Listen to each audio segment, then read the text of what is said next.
Muy buenos días, profesor. Buenos días, compañeros. Nosotros somos de la Facultad de Ingeniería Eléctrica y Electrónica de la Escuela Politécnica Nacional.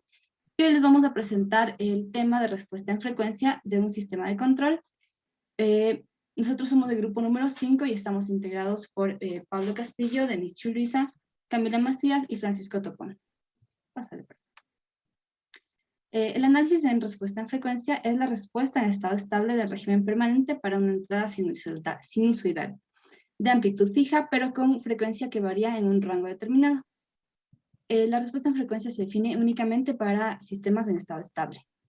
Y además es posible deducir la función de transferencia a partir de cierto comportamiento experimental de la respuesta en frecuencia. Esta respuesta en frecuencia en estado estable se obtiene directamente de la función de transferencia únicamente reemplazando la variable compleja S por J omega. Pasa por favor. Para definir lo que es la respuesta en frecuencia, vamos a partir de un sistema de lazo cerrado, como el que vemos en la figura, que tiene una ganancia de K sub P y una retroalimentación. Como ya habíamos estudiado en la respuesta temporal, la función de transferencia está dada por Kp por G1 sobre 1 más Kp por G1 y por G2. Para pasar a la respuesta en frecuencia, vamos a sustituir solo S por J omega y tenemos lo que vemos en pantalla. Esta respuesta se puede expresar en su forma polar como una magnitud y un ángulo. Pásale, por favor.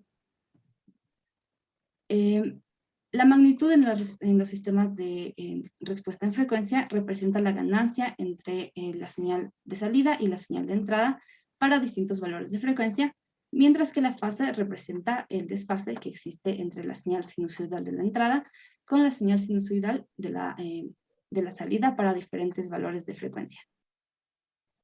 Siguiente.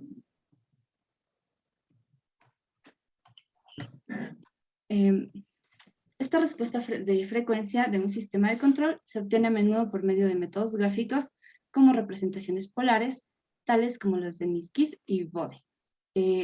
Ahora vamos a hablar sobre lo que es un diagrama de Bode. Este consiste en dos gráficas, una para la magnitud y otra para la fase, frente a un eje de la frecuencia que va desde 0 hasta una frecuencia infinita.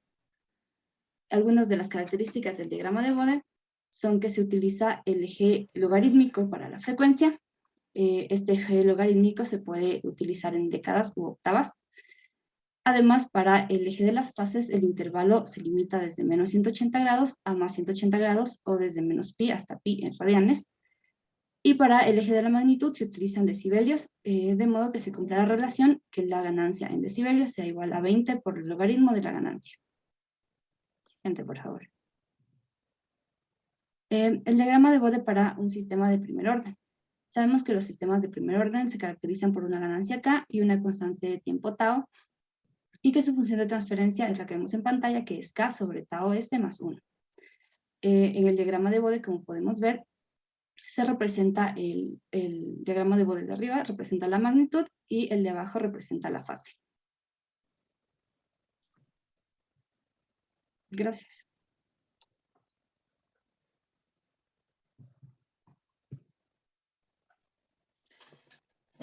Y bueno, yo les voy a hablar sobre el diagrama de Bode para un sistema de segundo orden, en donde el sistema lineal de segundo orden es más sencillo, se caracteriza por tres parámetros, K, Phi y omega sub n, en donde tenemos que la función es muy similar a la principal de un sistema de transferencia, y tenemos que tener el omega R y omega C en respuesta a la frecuencia y la base en grados y decibelios, en donde en la primera gráfica del lado derecho tenemos el diagrama de Bode en función del 20 logaritmo de K, que es la constante.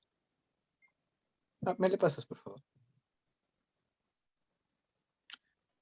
Diagrama de Bode para un sistema de segundo orden. La respuesta en frecuencia de un sistema de segundo orden tiene típicamente la forma que recoge la figura que hemos visto anteriormente, y los parámetros más representativos son pico o cresta de resonancia,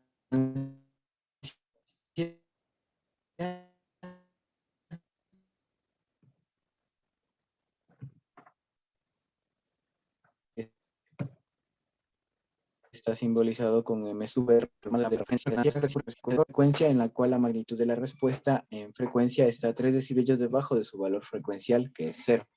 Pásale, por favor. Y aquí podemos ver las formas en las cuales se puede calcular el M sub R y el omega sub R, que más es en base a al phi y al omega sub n. Para los valores de phi podemos tener que estar entre 0 y 0,707, y siendo M sub R el pico de resonancia. Para la frecuencia de resonancia, las gráficas que tenemos a continuación representan respectivamente las relaciones mencionadas. Pásale, por favor. En la gráfica de la izquierda tenemos la que es el factor de amortiguamiento relativo, en donde tenemos una función de creciente, y en la gráfica de la derecha tenemos una función creciente parabólica. Pásale, por favor. Ya. Muchas gracias. Ya. Bueno, a mí me tocó la parte de estabilidad, que se toma, por ejemplo, el criterio de Nyquist, que es un criterio de estabilidad que es un método semigráfico que determina la estabilidad de un sistema en lazo cerrado. También la traza de Nyquist de LS es una gráfica de LJW en coordenadas polares de la parte imaginaria de LJW contra la parte real de LJW, cuando W varía desde 0 hasta infinito. También el criterio de Nyquist tiene las siguientes características, que lo hace un método alternativo para el análisis y diseño de sistemas de control. Y una parte también importante del criterio de Nyquist es que solo se evalúa el denominador para la parte de estabilidad. Ya. Entre las características tenemos 4 características importantes, donde uno proporciona información sobre la estabilidad relativa del sistema estable y el grado de inestabilidad de un sistema inestable. También da indicación de cómo se puede mejorar la estabilidad del sistema si es necesario. La traza de Nyquist también de GS por HS o DLS es muy fácil de obtener, especialmente con la ayuda de una computadora, como se verá a continuación en los ejemplos. También hay información sobre las características en el dominio de la frecuencia, tales como MR, WR, WW y otras que se pueden sacar con facilidad. Y también es útil para sistemas con retardos puros que no se puede tratar con el criterio de Roth-Horowitz y que son difíciles de analizar con el método del lugar de las raíces. También dentro de esto se debe considerar una ecuación que es la de n es igual a z menos p, donde n es el número de encierros del origen hechos por el lugar geométrico en el plano de S. También z es el número de polos de delta S encerrados por el lugar geométrico y p es el número de polos encerrados por el lugar geométrico. Ya. También se debe considerar el criterio de estabilidad en lazo abierto y la estabilidad en lazo cerrado, donde la estabilidad en lazo abierto de un sistema se dice que ser estable en lazo abierto si los polos de la función de transferencia de las OLS están todos en el semiplano izquierdo del plano S. Y también en la estabilidad en lazo cerrado se dice que está en lazo cerrado o simplemente estable si los polos de la función de transferencia en lazo cerrado o los ceros de 1 más el S están en el semiplano izquierdo del plano S. Eso en la parte de teoría, y a continuación mi compañero va a explicar los ejemplos. A ver, para el criterio de estabilidad en Nyquist, en los ejemplos, por ejemplo, tenemos la función en lazo abierto GS, en la cual con los comandos que están en pantalla se obtiene el diagrama de Nyquist, que es el siguiente. En el diagrama de Nyquist podemos ver que no rodea al punto -1, que es la cruz roja, entonces lo cual nos dice que este sistema es estable, ya que los polos estarían en la parte izquierda del semiplano, lo cual podemos ver en la siguiente diapositiva. Ya, aquí se encuentran los polos, que mientras más aumentamos la ganancia, los polos seguirán en el plano izquierdo, lo cual hace el sistema estable. Sigue el siguiente, por favor. Ya, en este se tiene una función de transferencia para una ganancia k igual a 7, k igual a 3. Primero, para la ganancia k igual a 7, obtenemos el diagrama de Nyquist en el que el sistema rodea 2 veces al punto -1. Lo rodea 2 veces en el diagrama de Nyquist, con lo cual tendremos que el sistema va a ser inestable porque tendrá polos en la parte derecha del semiplano. Como lo podemos ver en la siguiente diapositiva. Ya.